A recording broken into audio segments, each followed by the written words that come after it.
Assalamualaikum warahmatullahi wabarakatuh. Salam sejahtera untuk kita semua.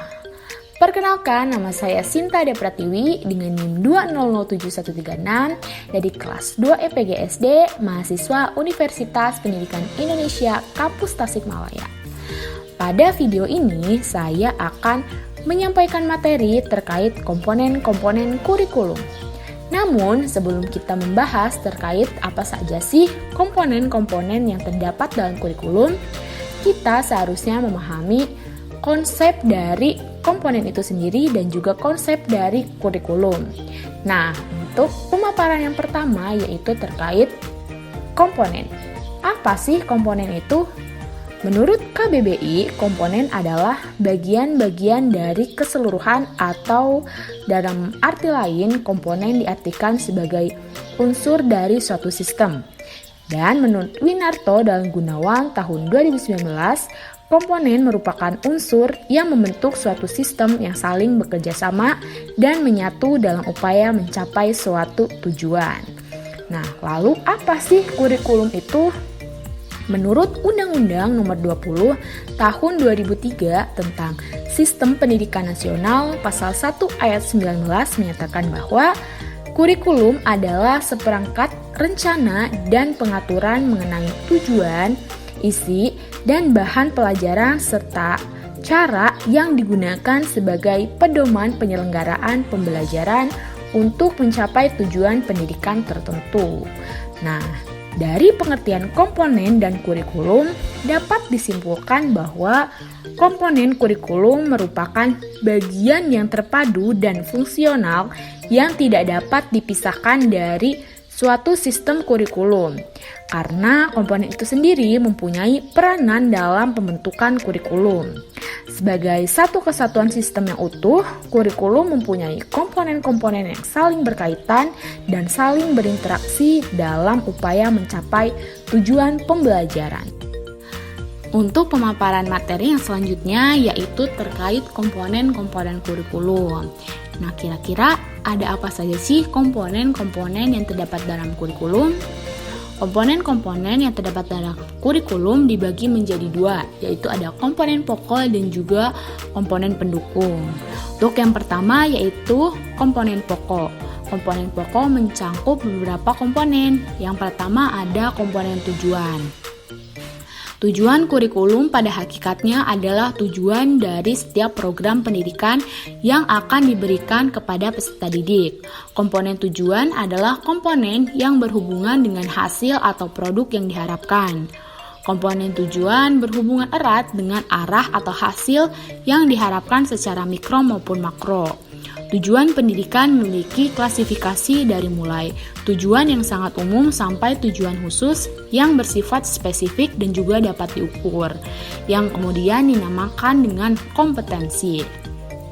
Komponen tujuan dibagi menjadi 4, yaitu yang pertama ada tujuan pendidikan nasional, yang merupakan tujuan atau arah pendidikan secara umum yang harus dijadikan patokan atau pedoman bagi setiap lembaga pendidikan di seluruh Indonesia. Lalu yang kedua yaitu tujuan institusional, merupakan tujuan kelembagaan yang dirumuskan oleh masing-masing lembaga sesuai dengan kebutuhan dan kemampuan lembaga dalam mencapai tujuan pendidikan nasional, yang berarti bahwa tujuan institusional tidak boleh keluar dari bingkai tujuan pendidikan nasional yang telah ditetapkan oleh undang-undang.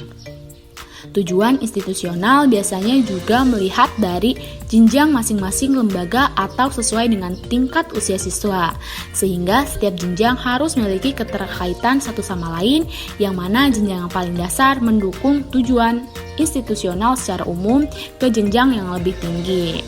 Lalu yang selanjutnya itu tujuan kurikuler, merupakan tujuan yang harus dicapai oleh setiap bidang studi atau mata pelajaran, merupakan bagian dari satu cangkupan tujuan lembaga. Tujuan kurikuler merupakan salah satu usaha untuk mewujudkan tujuan institusional. Dengan demikian, setiap tujuan kurikuler harus mendukung dan diarahkan untuk mencapai tujuan institusional. Lalu yang selanjutnya yaitu ada tujuan interaksional atau tujuan pembelajaran. Merupakan tujuan yang harus dicapai oleh guru dan juga siswa dalam satu kali tatap muka atau satu kali pertemuan.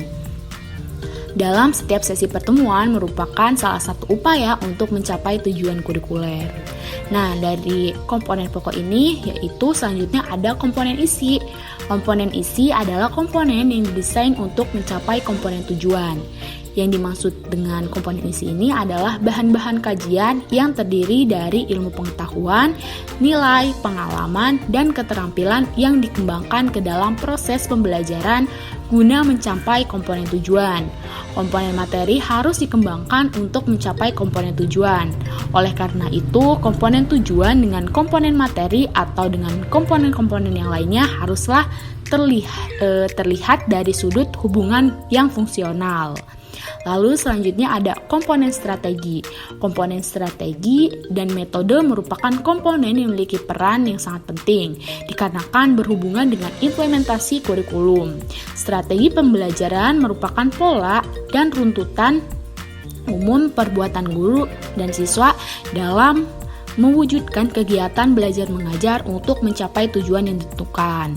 Dengan kata lain, strategi memiliki dua hal yang sangat penting, yaitu rencana yang diwujudkan dalam bentuk kegiatan dan strategi yang disusun untuk mencapai tujuan. Sedangkan metode adalah upaya untuk mengimplementasikan rencana yang sudah disusun dalam kegiatan belajar nyata agar tujuan yang telah disusun tercapai secara optimal. Lalu dari komponen pokok yang terakhir ada komponen evaluasi.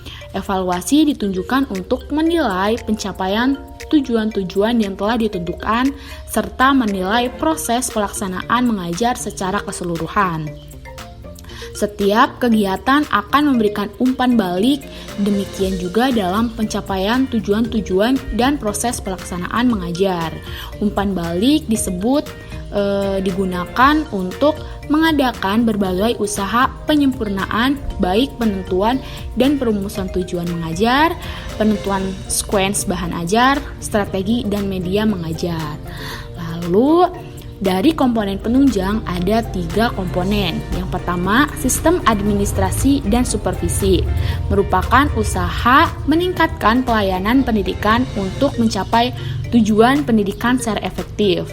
Tujuan utama dari administrasi adalah untuk mengorganisasikan dan mengoperasikan tugas sekolah sehingga pembelajaran dapat berjalan dengan kondusif dan juga efektif. Lalu komponen selanjutnya yaitu pelayanan bimbingan dan penyuluhan. Merupakan pelayanan bimbingan dan konseling di sekolah yang membantu siswa dalam mengembangkan kehidupan pribadi, kehidupan sosial, kegiatan belajar yang memfasilitasi pengembangan siswa secara individual, kelompok sesuai dengan kebutuhan yang dibutuhkan.